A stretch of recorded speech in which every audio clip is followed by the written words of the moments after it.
All right.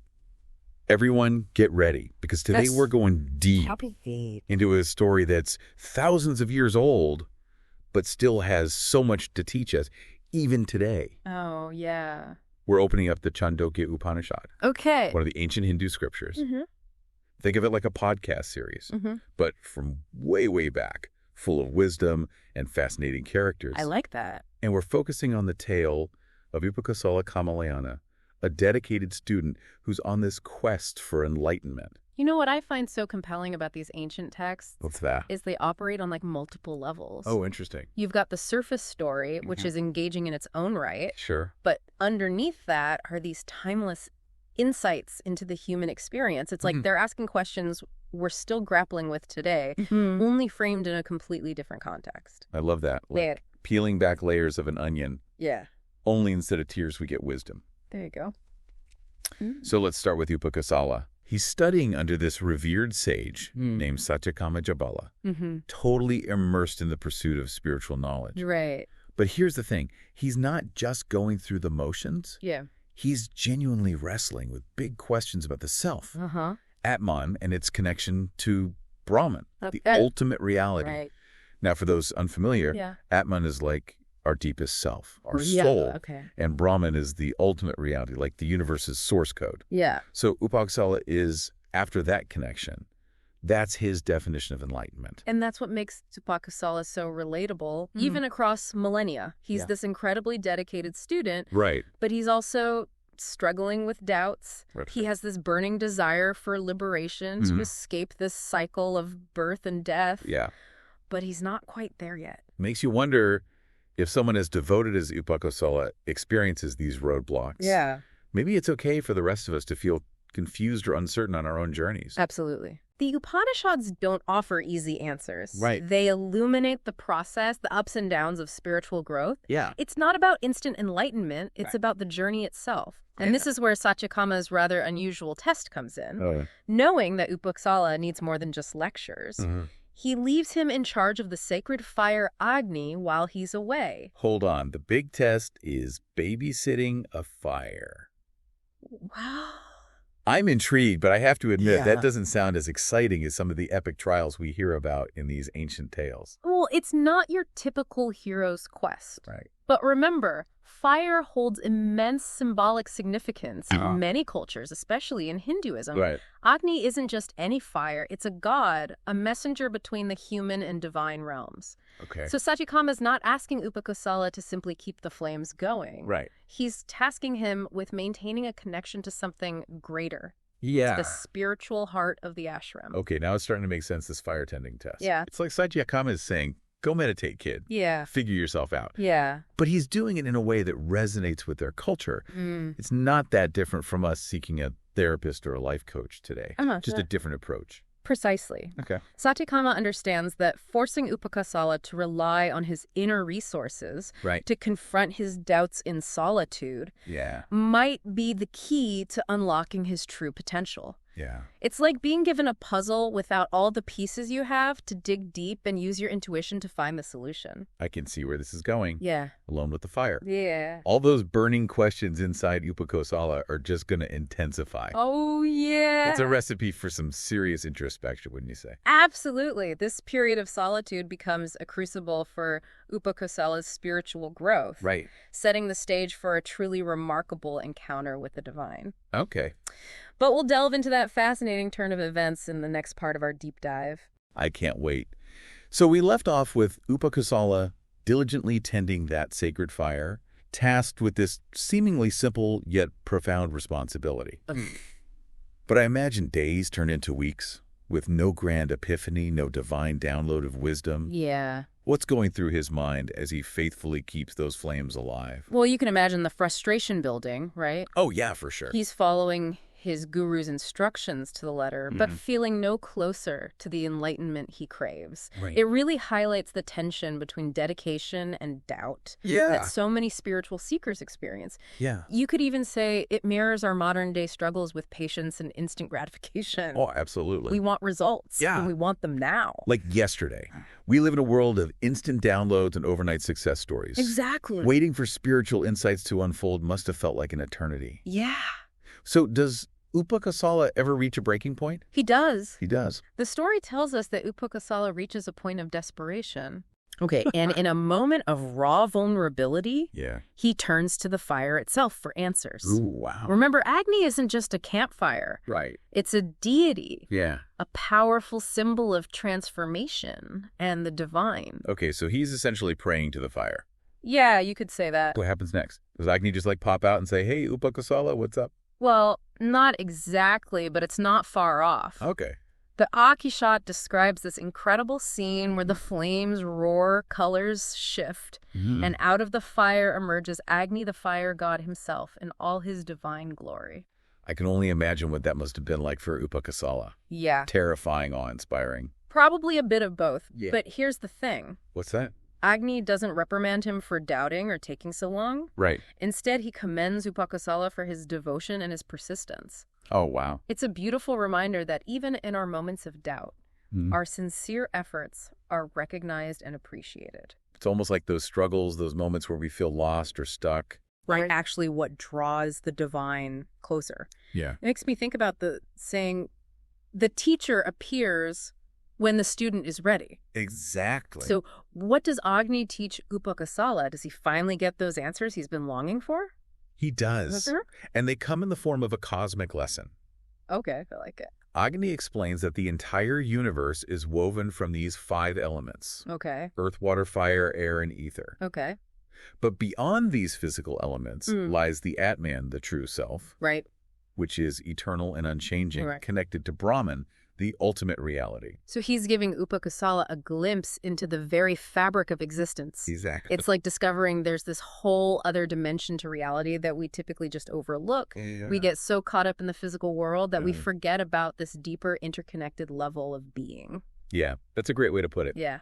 And Agni doesn't stop there. Okay. He emphasizes that the Atman isn't limited to humans, it resides in all beings. And the reason we experience suffering and ignorance is because we forget this connection. We get caught up in this illusion of separateness. Oh, that's interesting. Agni's pointing Upakosala, and by extension, us, right, toward the root cause of our dissatisfaction. So does this mean that realizing this interconnectedness, this shared Atman, is the key to overcoming suffering? It's definitely a major piece of the puzzle. Okay. But the story doesn't end there. It does. Upakosala has received a taste of this profound truth. Right. But he still needs guidance on how to fully realize it. Okay. And that's when things take an even more fantastical turn. Right. Enter 2 more divine beings, Vayu the wind god and Aditya the sun god. Whoa. A divine intervention party? Right. 3 gods for 1 confused disciple. This is starting to sound like a blockbuster movie. Well, it certainly has all the elements of an epic tale. Yeah. But the message is deeply profound. Yeah. Each god brings a unique perspective to deepen Upakosala's understanding. So Vayu, representing the breath of life, right, speaks about prana, the vital force that flows through everything, connecting us to the universal. And he teaches that by controlling the breath, we can calm the mind and prepare for deeper insight. It's a concept that's echoed in various spiritual practices even today. Exactly. Think about it. Yeah. When we're stressed or anxious, our breath gets all shallow and erratic. Right. But when we're calm and focused, our breath is slow and deep. Yeah. It's like a direct link to our inner state. It makes sense, right? Yeah. When we're stressed, our breath is all over the place. Exactly. But when we're calm and focused, our breathing is nice and slow. Yeah, like a direct link to our inner state. Right. So Vayu's teaching really resonates with those modern mindfulness practices that emphasize breath work. Absolutely. And then Aditya, the sun god, steps into the scene, radiant and brilliant, representing knowledge and the light that dispels ignorance. Right. He reminds Upakosala that the light he's seeking is already within him. It's a powerful message of self-empowerment, reminding us that we have the potential to illuminate our own path. Exactly. So it's like a divine pep talk, reminding him of his inherent power. Right. But is Satyakama's Upakosala's guru, why are all these gods doing the teaching? Yeah, that's a great question. It seems like Satyakama sent him on this fire-tending task and then just let the universe take over. It seems that way, right? Yeah.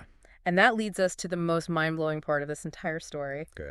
The 3 gods reveal to Upakosala that his true guru was never Satyakama. or even themselves, but his own inner self. Okay, hold on. Are you saying that Upakosala's true teacher was inside him all along? Yes. And that Satyakama knew this. That's why he left him alone with the fire to force him to look inward. That's some next-level teaching. It is. Satyakama orchestrated this whole experience, knowing that true wisdom can only be found through self-discovery. It's a message that resonates across time and cultures.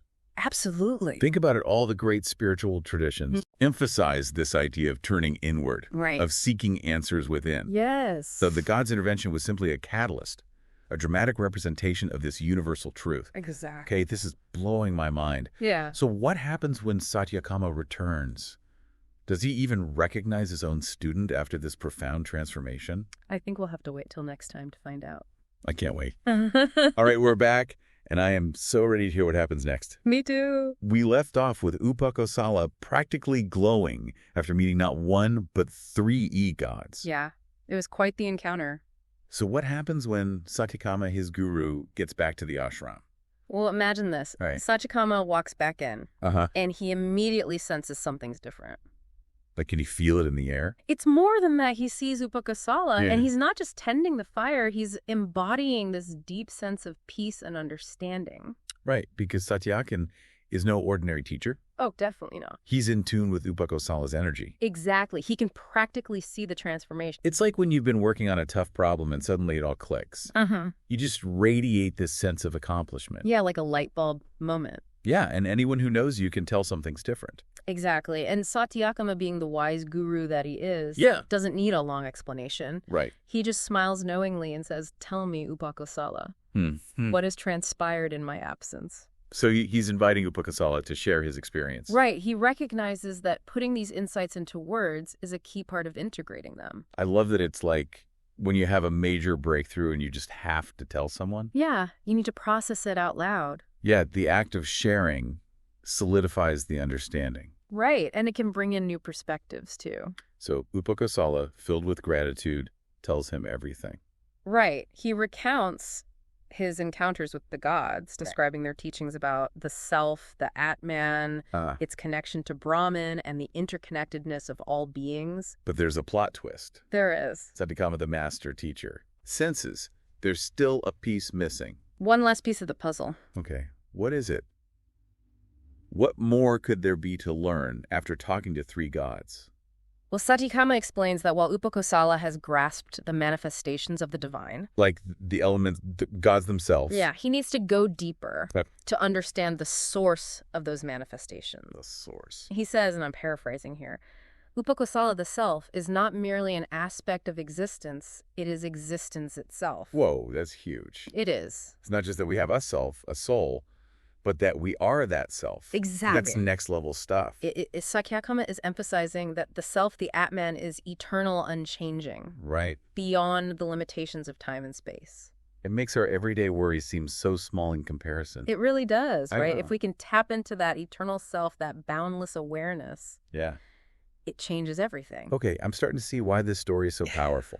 It is, isn't it? But I have a feeling this isn't the kind of knowledge you can just instantly download. No, it takes practice. Like training for a marathon only, you're building mental and spiritual resilience. That's a great way to put it. So what kind of practice are we talking about? Satyakama advises Upakosala to practice meditation and self-inquiry. Oh. To observe his thoughts and emotions without judgment, and to cultivate virtues like compassion, humility, and truthfulness. It sounds simple. It does. But I imagine it takes dedication. Oh, absolutely. And the story doesn't end there. It doesn't. Satyakama gives him one final instruction. Okay. Share this wisdom with others. Okay. Help them find their own path to liberation. Ah, so it's like paying it forward. Exactly. He received these profound teachings, and now he feels compelled to pass them on. So Upakosala becomes a teacher himself. He does. He starts teaching people from all walks of life, scholars, villagers, even a king seeking inner peace. Wow. And his message is one of hope. Yes, reminding everyone that cultivating inner peace can heal not just ourselves, but the world around us. That's a powerful message, especially with all the turmoil in the world today. It is Upakosala's story reminds us that change starts from within. What an incredible journey. It really is. So listener, as you go about your day, remember Upakosala's story. Yeah, take a moment to connect with that inner spark, that lotus within. Maybe you'll inspire someone else to do the same. Thanks for joining us on this deep dive into the Chandogya Upanishad.